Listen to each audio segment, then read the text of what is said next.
Bursa'nın merkezinden biraz yukarıya çıktığınızda tarihle sanayinin buluştuğu özel bir alan karşılar sizi. Burası Tofaş Umur Bey Bilgi Parkı. Osmanlı ilk başkentlerden birisi olan Bursa'da bugün yine Osmanlı'dan kalma çok güzide bir yapıdayız. Bugün Tofaş Sanat Galerisi olarak kullanılan bu yapıda aynı zamanda Tofaş Anadolu Arabaları Müzesi de bulunuyor. Ve burası aynı zamanda çok güzel bir park. Gelin bugün sizle buranın derinliklerini gezelim. Burası sıradan bir park değil. Bir yanda tarihten gelen bir cami, bir hamam, asırlık mezar taşları, diğer yanda ise Türkiye'nin otomotiv tarihine tanıklık eden bir müze. Hepsi aynı avlunun içinde, aynı sessiz hikayede birleşiyor. Gelin bu yolculuğa birlikte çıkalım şimdi. İlk durağımız 18. yüzyılda tarihlenen Umur Bey Camisi. Cami, mütevazı yapısıyla insanı içine çeken bir sadelik sunuyor. Dış cephesinde kesme taş ve tuğla işçiliğinin uyumu dikkat çekiyor. İçeri adım attığınızda ise sizi karşılayan şey huzur oluyor.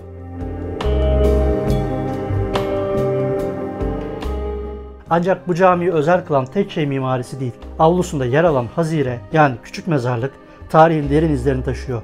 Ve bu taşların arasında çok önemli bir ismin de türbesi bulunuyor. Umur Bey Camisi'nin haziresinde 80 kişiye yakın meftun bulunuyor. Bunlardan bir tanesi de buraya ismini veren Umur Bey.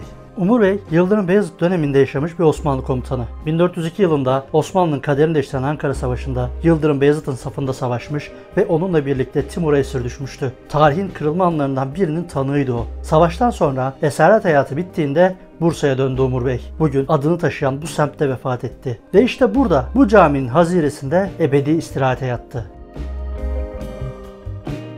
Bu toprakların hem savaşla hem de sükunetle yoğrulduğunun bir nişanesi gibi burası. Yandaki mezar taşlarında ise belki onun yakınları, belki de dönemin diğer önemli isimleri yatıyor. Haziredeki taş işçiliği ve kitabeler yalnızca birer mezar değil, birer tarih belgesi. Bursa'nın tarihine sessizce tanıklık eden açık hava arşivi burası. Camiden ayrılıp parkın içine girince farklı kapılar aralanıyor. Bu kapılardan birisi Umur Bey Hamamı. Eskiden bu mahalle halkı burada yıkanır, sosyalleşir, hatta düğün hazırlıklarını burada başlatırdı. Bugünse sıcak buharların yerini sergi panoları aldı. Ziyaret ettiğimde Kantar'ın Topuzu adlı bir sergi vardı içeride. Terazi, ağırlık ve ölçü birimlerinin geçmişten günümüze olan yolculuğunda kayboluyordunuz içinde. Sergi yalnızca objelerden ibaret değil, aynı zamanda ticaretin, adaletin ve zanaatkarlığın tarihine de dokunuyordu. Bir köşede Osmanlı dönemine ait bir okka terazisi, başka bir yerde daha modern basküller. Ve her biri bir dönem insanın hayatına nasıl temas ettiğini gösteriyor. Hamamın yüksek kubbesinin altında tarih ve sanat sessizce buluşuyor.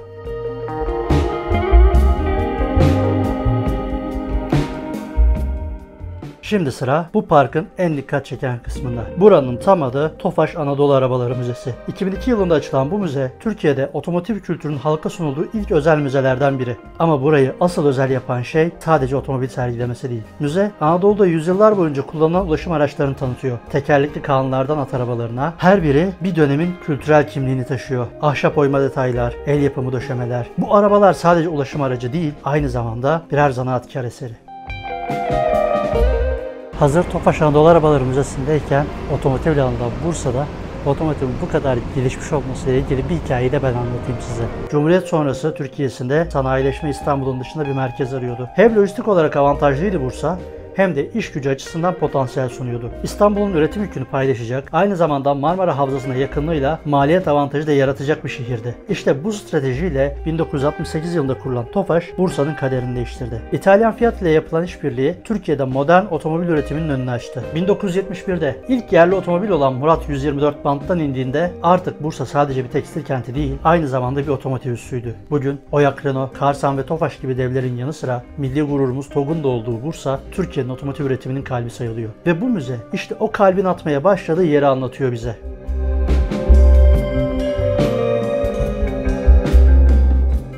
Umur Bey Bilgi Parkı'nda bir yanda Osmanlı'dan kalan dini ve sosyal yapılar, diğer yanda ise modern sanayinin Türkiye'ye kattıkları var.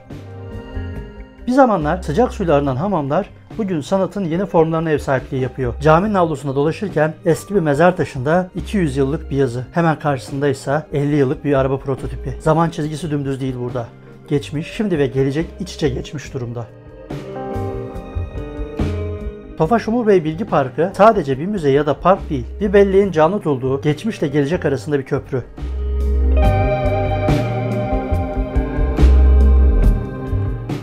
Eğer Bursa'ya yolunuz düşerse bu parkı mutlaka ziyaret edin. Giriş ücretsiz. Rehber isterseniz bir uygulama mevcut. Yorulursanız fiyatları makul bir kafeyi içinde barındırıyor. Kendi otoparkı bulunuyor. Hepsinden önemlisi bu mekan asırlık çınarların gölgesinde yaşıyor.